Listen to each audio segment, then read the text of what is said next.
오늘 이번에 십자가 곁에 사람들을 쭉 살펴보기로 했는데 어제는 베다니의 마리아를 살펴보았고 오늘은 두 번째로 가룟 유다를 좀 살펴보려고 합니다. 십자가 곁에 사람들 가운데 두 번째 사람 가룟 유다는 아마 예수님 주변에 예수님 곁에 있었던 사람들 중에 가장 불행한 사람이 아닐까 하는 그런 생각을 합니다.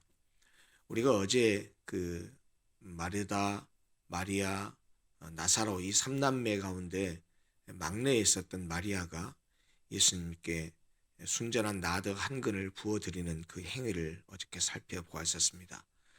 그러면서 그렇게 헌신된 삶을 살아가는 그 마리아의 모습을 보면서 우리도 하나님께 그런 모습으로 살아갔으면 좋겠다 하는 생각을 했었는데, 오늘 본문 마태복음에 보면 우리가 17절부터 읽었었는데 우리가 어저께 본 말씀은 요한복음이었거든요, 본문이. 근데 아시다시피 이 사복음서에는 어떤 내용들이 반복해서 이 사복음서에 기록되고 있습니다. 어제 보았던 그 베다니의 마리아에 관한 기사가 지금 오늘 우리가 읽은 가룟 유다 기사 바로 앞에도 나옵니다. 그러니까 참 재미있는 것 같아요. 마태복음을 쭉 읽다 보면 지금 가룟 유다의 이 기록 바로 전에 베다니의 여인 이름은 밝혀져 있지 않아요. 그런데 우리가 어저께 보았듯이, 그리고 다른 복음서가 말하고 있듯이 바로 그 여인은 나사로의 삼남매 가운데 막내인 마리아를 가리킵니다. 베다니의 여자인 마리아가 예수님을 사랑해서 자신의 가장 소중하게 간직해왔던 것을 바쳤던 그 내용이 오늘 가룟 유다의 기록 바로 앞에 나옵니다. 그런데 오늘 본문에 이어지는 이 사건은 제자인 가룟 유다가, 예수님의 제자 가룟 유다가 돈에 눈이 어두워서 예수님을 원수들에게 팔아넘기는 그런 장면이 지금 펼쳐지고 있습니다. 우리가 잘 알다시피 예수님의 제자 12명은 예수님과 함께 거의 약 3년여 동안 함께 동거동락을 했습니다. 예수님으로부터 수많은 설교를 들었을 것이고, 예수님이 가는 곳마다 따라다니면서 그가 행했던 이적들, 기적들, 표적들을 보았고, 예수님이 설교하시는 내용, 예수님이 사람들에게 주시는 하늘나라의 말씀, 그리고 세상을 어떻게 살아야 할 것인가에 관한 교훈들, 이것들을 수없이 들었습니다.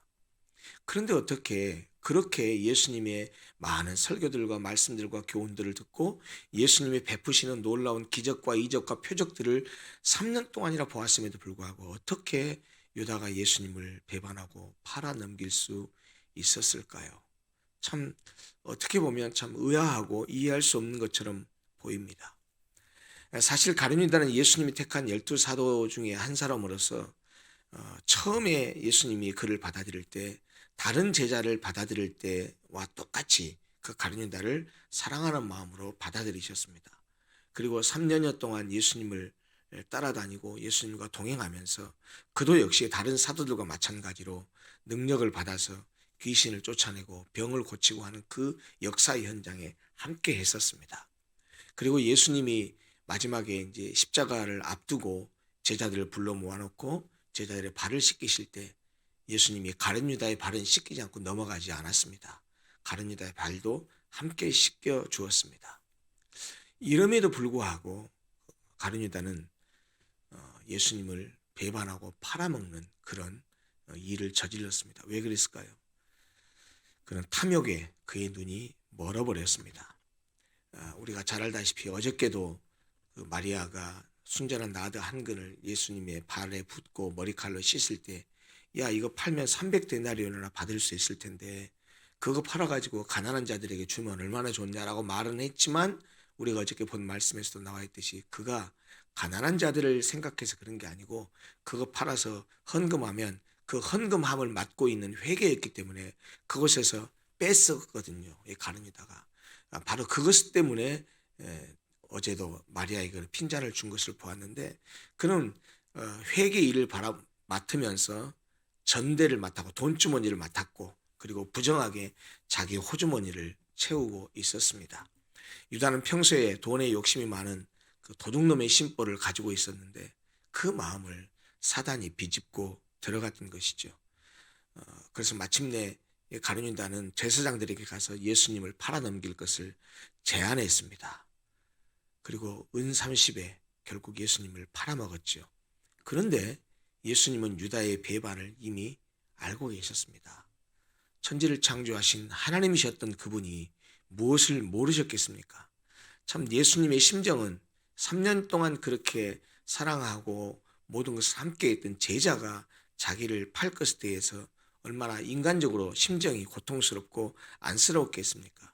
그래서 우리가 오늘 본문에도 보지만 예수님이 아주 넌지시 그리고 여러 차례 이렇게 암시하면서 그렇게 팔아먹을 생각을 가지고 있었던 유다가 회개할 기회를 주셨던 것 같습니다. 오늘 본문에도 보면 마지막 만찬석상에서 예수님이 말씀하십니다. 21절에 그렇죠. 너희 중에 한 사람의 나를 팔리라. 이미 그때 가룟 유다는 예수님을 팔 마음을 가지고 있었기 때문에 예수님이 그런 말씀을 하시면 아이고 예수님이 이것까지 다 알고 계시구나 라고 회개하고 돌이켰으면 좋았을 텐데 그러지 않았던 것 같아요. 23절에도 보면 또 예수님이 이렇게 말씀하시죠. 나와 함께 그릇에 손을 넣는 자가 나를 팔 것이다 라고 말씀합니다. 이것은 사실 어떻게 보면 가룟 유다에게는 야 유다야 회개하고 돌아서라 라고 하는 그런 회개를 촉구하는 말씀이었을 것입니다. 그러나 뻔뻔스럽게도 예수님 저 아니죠? 라고 그렇게 물을 정도로 시치미를 떼고 우리가 잘 알듯이 겟세마네 동산에서 기도하시는 예수님께 유다 군사들을 데리고 가서 키스함으로 입맞춤으로써 예수님을 팔아넘기죠. 가서 사람들이 많은데 내가 입맞추는 사람이 예수니까 그 사람 잡아라 라고 해서 결국 은 30에 예수님을 팔아넘기고 맙니다. 예수님께서 빌라도에게 재판을 받고 또 십자가 처형의 판결을 받은 사실을 다 알고 나서야 가룟 유다가 이에 대해서 자신의 행동을 뉘우칩니다. 그리고 은 30을 대제사장들과 장로들에게 도로 갖다가 줍니다. 그런데 야 이건 이미 너하고 나 우리 계약관계 끝난 거 아니냐. 아니에요. 내가 죄 없는 사람을 당신들에게 팔았어요. 야 그 일은 네가 알아서 할 일이고 우리는 거래 끝났으니까 너 알아서 해 라고 해서 다시 돈을 받는 것을 거절하죠. 가룟 유다는 어떻게 보면 그렇게 하는 것으로서 원상복귀 시키려고 했을지 모르지만 결국에는 제사장들에게 거절당하니까 성전에다가 그것을 은 30을 팽개쳐 놓고 나가서 목매달아 자살하고 맙니다.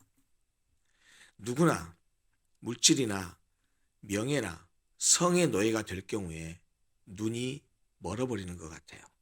사람이 탐욕과 욕심 앞에 있으면 정상적인 이성적인 사고를 상실해버립니다. 여러분이나 저나 돈이나 명예나 성이나 이런 인간적인 본능적인 욕구에 누구나 다 취약합니다.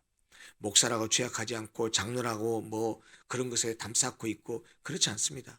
인간이기 때문에 다 노출되어 있습니다. 그런데 거기에 만약에 눈이 멀어버리면 거기에 우리의 마음이 뺏겨버리면 무엇이 소중한지 어떻게 판단해야 되는지 어떻게 행동해야 되는지 내가 버리고 포기하지 말아야 될 것이 무엇인지 내가 목숨 내놓고서라도 붙들어야 될 가치가 무엇인지를 망각하고 잊어버리고 눈이 어두워져서 보지 못하게 되는 것 같아요. 사실 사탄은 이런 자들을 찾아가서 미혹해서 신앙을 배반하게 합니다. 예수님은 유다에게 여러 번 회개할 기회를 주셨지만 끝내 유다는 예수님을 배반하고 십자가에 처형당하도록 예수님을 내어주게 합니다. 그리고 스스로 목매어서 비참하게 생을 마무리합니다.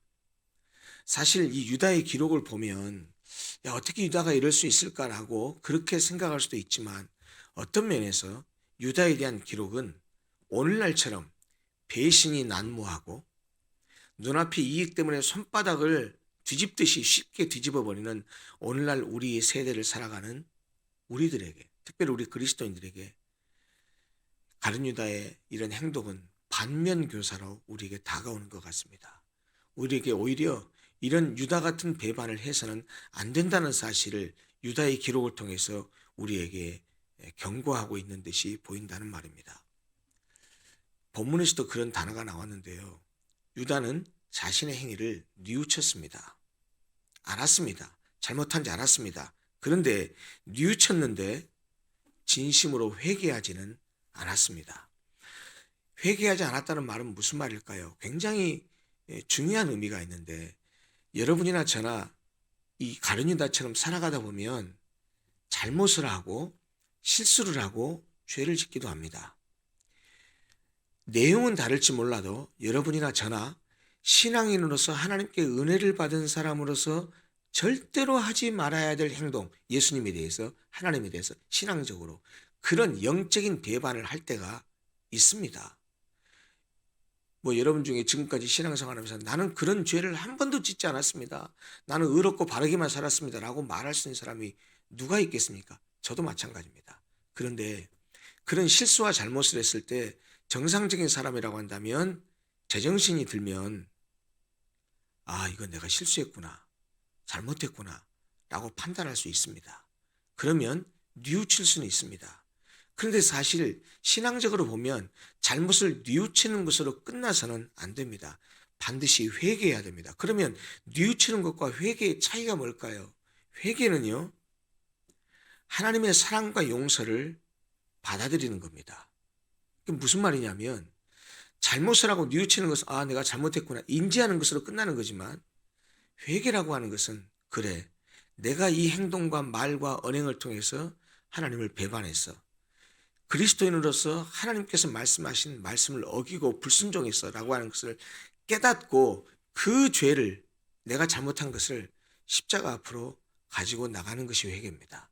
십자가 앞으로 가지고 나간다는 말은 무슨 말이냐면 그 죄에 대한 인정과 더불어서 그 죄 때문에 다시 내가 십자가에 그리스도를 못 박았구나라고 하는 것을 인정할 뿐만 아니고 그러나 예수님께서 십자가에 돌아가신 이유가 바로 나의 이런 연약함 때문에 바로 나의 이런 실수와 죄악 때문에 그리스도께서 십자가에 못 박혀 죽으셨지. 하나님, 내가 이런 죄를 지었습니다. 하나님, 이 죄를 주님 앞에 내려놓습니다. 내 죄를 용서해 주시고 나를 깨끗게 해 주십시오라고 하면서 십자가의 그 사랑, 십자가의 능력을 믿고 받아들이는 것, 그리고 그렇기 때문에 죄를 하나님 앞에 내려놓고 고백하는 것, 그것이 회개입니다. 뉘우침과 회개의 차이는 뉘우침은 인간적인 어떤 지적인 인식에서 끝나는 것으로 인지에서 끝나는 것으로 말할 수 있다고 하는데 그것이 뉘우침이라고 한다면 회개는 그런 인지에서 끝나는 것이 아니고 십자가가 주는 의미 그리고 내가 회개했을 때 하나님이 주신 용서를 신앙으로 받아들이는 것 그것이 회개라고 말할 수 있습니다. 그러므로 만약에 가룟 유다가 정말 그렇게 뉘우치고 자살할 것이 아니고 자신의 잘못을 하나님 앞에 정말 내려놓고 통회하고 자복하면서 그리고 하나님의 사랑을 받아들이고 그 그리스도의 사랑을 받아들였다고 한다면 오늘날에도 이렇게 가룟 유다가 몹쓸 사람으로 그렇게 평가되지는 않았을 것입니다. 왜냐하면 우리가 내일 살펴보겠지만 베드로도 예수님이 십자가를 지고 가기 위해서 가는 동안에 우리가 잘 알지만 3번이나 예수님을 모른다고 부인합니다. 게다가 복음서에 보면 한 구절은 이런 구절까지 있습니다. 예수를 저주하면서까지 예수를 모른다고 합니다. 여러분, 가룟 유다가 예수님을 은 30에 팔아먹은 배신하는 행위라 나는 다른 사람 다 버려도 나는 절대로 버리지 않겠습니다. 호기롭게 그렇게 예수님께 호언장담하고 다른 사람은 다 예수님을 배반하더라도 나는 예수님 죽는 자리까지 따라가겠습니다. 호언장담했던 베드로가 그 목숨이 아까워서 너도 한패지, 너도 예수 제자지, 너도 갈릴리 사람이지 라고 물었을 때 아니야, 난 아니야, 나는 저 사람 몰라. 나는 저 사람 몰라 라고 하면서 예수님을 저주까지 하면서 배반했던 그 행동하고 다를 게 뭐 있습니까? 아니, 어찌 보면 베드로가 한 번도 아니고 3번씩이나 반복해서 예수를 배반한 것은 어찌 보면 가룟 유다보다 더한 배반이었다고 말할 수 있습니다. 그런데 왜 베드로는 그 후에 초대교회 당시에 한 번 설교에 3,000명, 5,000명이 회개하면서 초대교회 당시에 그렇게 엄청난 역사를 이루는 하나님의 종으로 쓰임받을 수 있었을까요? 똑같은 죄를 지었는데 그건 단순합니다. 가룟 유다도 예수를 배반했고 베드로도 예수를 배반했지만 배반한 이후에 그 죄를 깨달은 다음에 뉘우친 그 이후의 행적들 회개하고 돌이켰느냐 아니면 그렇지 않았느냐, 십자가의 그 구속의 은혜와 하나님의 사랑을 받아들였느냐 그렇지 않느냐의 차이가 그런 두 사람의 차이를 만들고 말았습니다. 예수님이 우리를 위해서 십자가를 지신 것은 우리의 죄값을 대신하기 위한 하나님의 무조건적인 사랑의 표현입니다. 우리는 죄를 지을 수는 있습니다. 죄를 안 짓고 거룩하게 사는 것이 우리의 가장 좋은 삶의 모습이지만 죄로부터 완벽하게 동떨어져서 그런 완전한 의인으로 살아갈 수 있는 존재는 이 땅에 아무도 없습니다. 죄와 싸우고 죄를 이기고 살아가야 하는 것이 우리가 살아갈 삶의 목표이긴 하나 죄를 지을 수는 있습니다. 그러나 그 죄를 회개하여 예수께서 십자가에서 이루신 그 죄 용서의 은혜를 입을 줄 알아야 됩니다. 그것이 바로 회개요. 그것이 죄를 하나님 앞에 내려놓고 나의 연약함을 인정하면서 하나님의 그 넓은 사랑을 받아들이는 믿음이라고도 말할 수 있습니다. 오늘 십자가 곁에 많은 사람들을 우리가 앞으로 일주일 동안 볼 텐데요.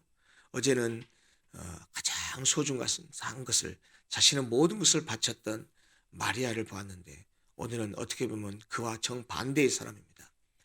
예수님을 3년 동안이나 따라다녔던 제자가 은 30에 그 돈에 대한 욕심 때문에 예수를 팔아먹은 것을 보았습니다. 저는 이 본문을 볼 때마다 우리에게 적용하면 우리도 이렇게 말할 수 있습니다. 우리는 그러면 예수를 어떨 때 팔아먹는가? 예수를 팔아먹는다는 게 다른 것이 있겠습니까? 일상생활에 살아가는 과정 가운데 당연히 신앙을 선택해야 되고 하나님을 선택해야 되고 말씀을 선택해야 되고 그리스도인으로서 본분을 선택해야 되는데 눈앞에 있는 어떤 이기적인 욕망 때문에 아니면 내 체면 때문에 다른 사람과 관계 때문에 사업 때문에 무엇 때문에 이것을 팔아먹고 저걸 팔아먹고 이것을 포기해버리고 이것을 모른 척하고 하는 그런 것들이 다 예수를 배반하는 행위와 똑같다고 생각합니다. 그러면서 우리가 동시에 가룟유다의 이런 기록을 통해서 내가 삶의 모습에서 혹여나 어떤 것 때문에 내 신앙을 팔아버리고 어떤 것 때문에 가장 먼저 지켜야 될 신앙적인 가치를 1순위가 되지 못하고 내가 세상을 살아가면서 다른 어떤 것이 1순위가 되어서 신앙적인 것이 2순위로 밀려버리는 것이 무엇인가? 그것이 사실 우리가 예수를 배반하는 것과 다름이 없다라고 생각합니다. 오늘 이 말씀을 보고 가룟유다 행적을 보면서 우리가 기도할 때 그런 기도를 했으면 좋겠습니다. 하나님 아버지, 내가 세상을 살아갈 때 예배당 안에서뿐만 아니고 주일뿐만 아니고 일상의 평상적인 일상의 삶 가운데서 내가 버리지 말아야 할 신앙의 1순위가 무엇인지를 깨닫게 해주시고 그것을 다른 어떤 것에 내어주지 않게 해주십시오. 그것이 바로 가룟유다처럼 예수를 팔아먹는 배신 행위라는 것을 깨닫게 하셔서 믿음을 지키게 해주십시오. 그리고 혹여나 내 믿음이 연약해서 그렇게 넘어지고 자빠졌을 때 가룟유다처럼 목매달아 버리는 어리석은 뉘우치기는 했으나 목매달아 버리는 어리석은 짓 하지 말게 하시고 내 죄를 인정하고 십자가에서 이루신 주님의 그 구속의 은혜와 사랑이 무엇인지 발견하게 하시고 하나님의 사랑을 입을 수 있게 해주십시오. 그래서 내 죄를 인정하게 하시고 그 죄를 하나님 앞에 내려놓게 하시고 십자가에 흘리신 예수 그리스도의 그 구속의 십자가의 피의 능력을 믿음으로 받아들여서 나를 다시 회복시켜 주시고 베드로가 3번씩이나 배반했지만 그가 엄청난 하나님의 종으로서 쓰임받았듯이 하나님 나도 그렇게 하나님 나라 일에 사용해 주십시오. 여전히 하나님의 백성으로 인정하고 하나님께 가게 해 주십시오라고 기도하고 매달리고 우리의 속사람의 모습을 다시 한번 새롭게 하는 그런 시간이 됐으면 좋겠습니다. 함께 이를 위해서 같이 기도하는 둘째 날 아침 시간이 됐으면 좋겠습니다. 기도하겠습니다.